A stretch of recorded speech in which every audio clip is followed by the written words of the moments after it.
1월 19일 금요일 새벽 기도회를 시작하겠습니다. 사도신경을 고백하시고 찬송가 259장을 부르신 후에 하나님의 말씀을 함께 나누겠습니다.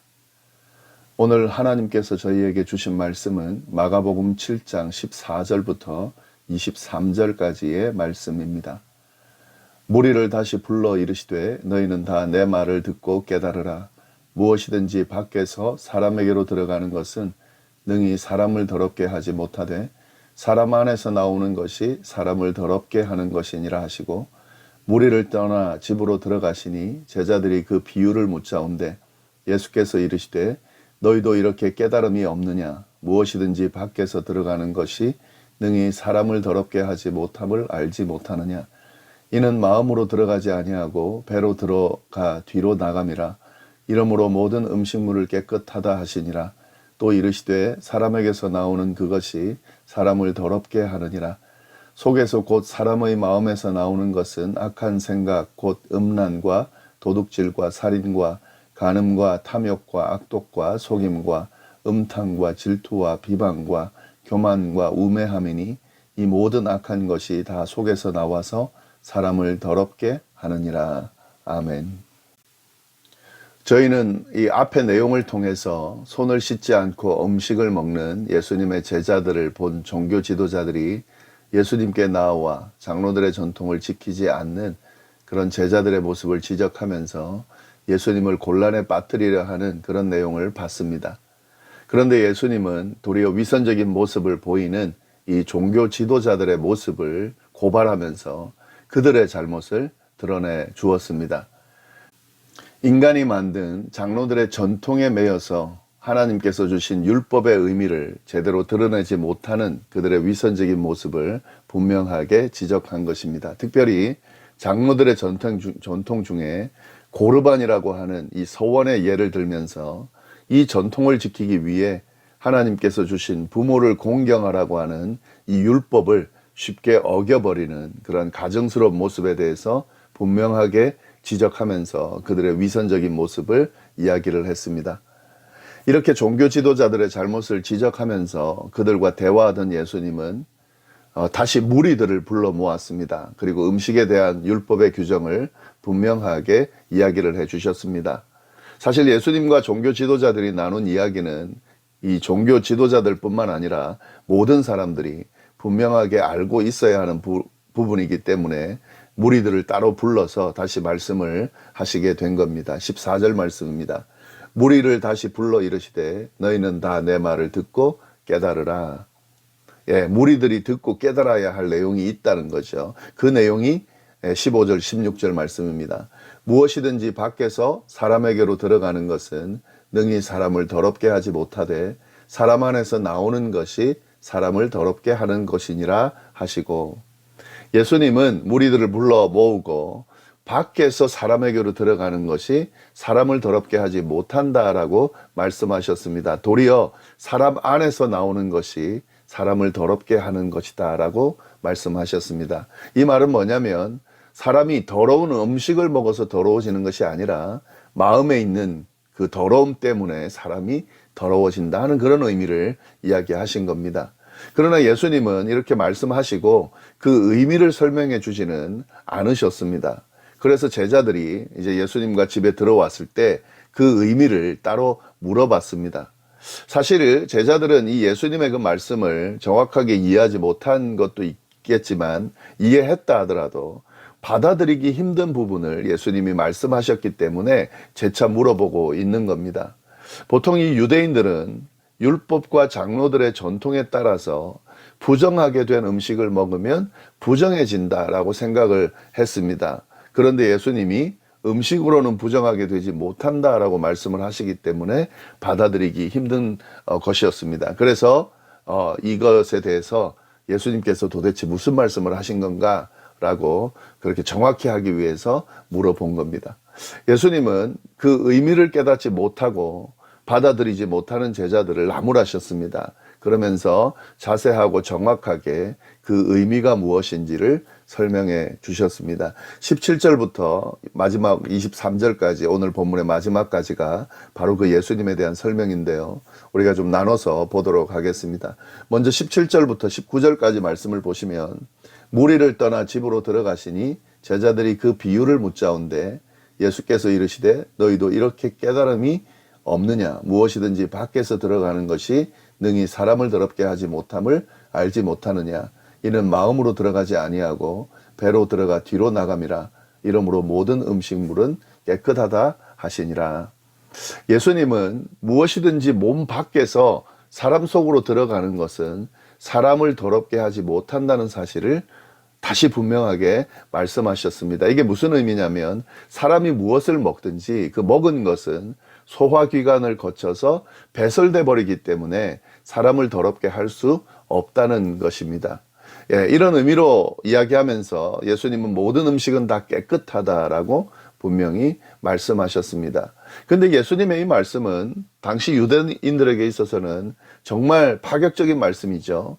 손을 씻지 않고 음식을 먹을 때 그 부정해진 음식을 먹기 때문에 사람이 부정해진다라고 생각하고 있는데 그게 아니라고 지금 말씀하니까 파격적인 거죠. 그리고 예수님이 모든 음식은 깨끗하다라고 했습니다. 그러면 그 안에 어떤 의미도 담겨 있냐면 이방인들의 음식도 깨끗하다라는 의미가 돼버리는 겁니다. 이 부분은 유대인으로서 정말 받아들이기 힘든 말씀이죠. 얼마나 이게 힘든지 예수님의 가르침을 이렇게 받았던 베드로가 후에 예수님이 부활승천하신 후에 그때 예수님이 안 계실 때 환상을 보게 되죠. 부정한 음식이 담긴 광주리가 내려오면서 그걸 먹으라고 했을 때 예수님이 베드로가 절대 먹을 수 없다라고 이렇게 이야기를 했습니다. 그러니까 예수님에게 이 가르침을 지금 받았음에도 불구하고 이걸 받아들이기가 정말 힘든 부분인 거죠. 예수님은 지금 그 말씀을 하신 겁니다. 근데 예수님께서 이렇게 말씀하신 이유가 있습니다. 밖에서 들어가는 음식이 사람을 부정하게 하지 못한다는 이 말씀은 뭘 이야기하고 싶은 거냐면 사람 속에서 나오는 것이 사람을 부정하게 한다는 사실을 더 분명하게 드러내기 위해서 이 말씀을 하신 겁니다. 20절 보시면 이렇게 돼 있죠. 또 이르시되 사람에게 나오는 그것이 사람을 더럽게 하느니라. 예수님은 사람을 더럽히는 것이 마음속에서 나오는 것이지 먹는 것이 아니다라는 사실을 재차 분명하게 말씀해 주셨습니다. 그러면서 사람 속에 나오는 것이 얼마나 부정한지를 알려주십니다. 21절부터 23절까지의 말씀입니다. 속에서 곧 사람의 마음에서 나오는 것은 악한 생각, 곧 음란과 도둑질과 살인과 간음과 탐욕과 악독과 속임과 음탕과 질투와 비방과 교만과 우매함이니 이 모든 악한 것이 다 속에서 나와서 사람을 더럽게 하느니라. 사람의 마음 속에 악한 것들이 가득 차 있다는 거죠. 그러면서 12가지를 언급하는데요. 이런 모든 이 악한 것들은 마음속에서 나와서 사람을 더럽게 한다라고 하는 거죠. 이 12가지는 하나님께서 주신 십계명을 어기는 것들이죠. 살인, 악독, 교만, 이건 살인하지 말라는 6계명, 제6계명을 범하는 거고요. 음란, 간음, 음탕, 이건 간음하지 말라는 7계명을 범하는 거고, 도둑질, 탐욕, 질투, 이건 도둑질하지 말라는 8계명을 어기는 거고, 속임, 비방, 우매, 이것은 내 이웃에 대하여 거짓 증거하지 말라는 9계명을 어기는 그러한 것들입니다. 이러한 죄악들, 이러한 악한 것들은 무슨 음식을 먹음으로 드러나는 것이 아니라는 거죠. 사람의 마음속에 있는 이 악한 것들이 사람 밖으로 나오면서 사람을 더럽게 만든다는 거죠. 근데 이것이 뭐냐? 이게 바로 죄로 인해 타락된 인간의 본성을 이야기하는 겁니다. 원죄로 인해서 인간은 타락했고 그 타락함으로 말미암아 마음속에 죄의 흔적들, 결과들이 들어가 있는 거죠. 이런 것들이 밖으로 드러남으로써 사람을 더럽게 만들고 있다라는 말씀을 예수님이 하시는 겁니다. 그래서 이 말씀을 하시면서 예수님이 하고자 하는 말씀 뭐냐면 사람이 정결해지기 위해서는 밖에서 몸으로 들어가는 음식을 통해서 정결해지는 것이 아니라 마음을 잘 다스려야 된다라는 말씀을 하고 있으신 거죠. 죄로 물든 마음을 정결하게 할 때에 그때 정결해지는 거죠. 마음속에 있는 더러운 것들을 잘 다스리고 해결할 수 있을 때 그때 거룩해질 수 있는 거죠. 예수님은 이렇게 마음속에 있는 죄와 그의 결과들을 해결하지 않으면서 외적으로만 거룩해지려고 애를 쓰는 이 유대인들의 잘못을 분명하게 지적하고 있는 겁니다. 예, 우리가 이 말씀을 통해서 분명하게 우리도 깨달아야 되는 내용이 그겁니다. 종교적인 행위, 겉으로 하는 그 행동을 통해서 우리의 삶이 거룩해지는 것이 아니다라는 거죠. 우리의 내면을 정결하게 할 수 있어야 됩니다. 우리가 거룩해지고 우리의 삶이 거룩해지려면 우리의 내면을 거룩하게 만들어야 된다는 거죠. 예수 그리스도의 보혈로 죄 문제를 먼저 해결해야 되죠. 이 죄의 흔적들을, 죄로 인해 더럽혀지는 것들을 정결하게 만들어야 되고요. 그리고 성령의 인도하심에 따라 악한 것들이 아닌 성령의 열매를 맺음으로 더 드러나게 함으로 우리의 삶이 그리스도인으로서의 모습이 거룩해질 수 있어야 된다라는 말씀을 하는 겁니다.